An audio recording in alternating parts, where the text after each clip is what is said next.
Pemirsa, kanker serviks merupakan penyakit berbahaya yang dapat mengakibatkan kematian.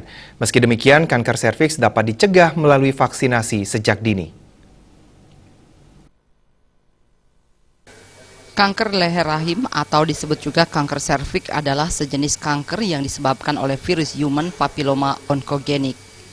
Kanker ini menurut penjelasan Kepala Dinas Kesehatan Kota Denpasar Luputu Sri Armini sangat berbahaya, namun sering diabaikan oleh pasien karena biasanya tanpa gejala pada stadium awalnya. Menurut catatan Dinas Kesehatan Kota Denpasar, kanker ini sudah banyak merenggut korban jiwa. Sejak tahun 2000-an, angka kasus kanker serviks di Kota Denpasar cukup tinggi.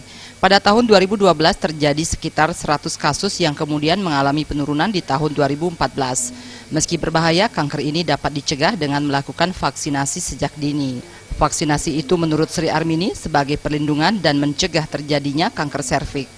Kanker serviks ini adalah memang sangat berbahaya, tapi ini bisa dicegah gitu. Bisa dicegah artinya ada vaksinnya, bisa diberikan perlindungan gitu.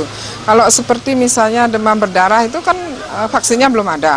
Tapi kalau kanker serviks ini vaksinnya sudah ada, sehingga kita bisa lindungi gitu, cegah sedini mungkin mereka supaya tidak kena kanker ini.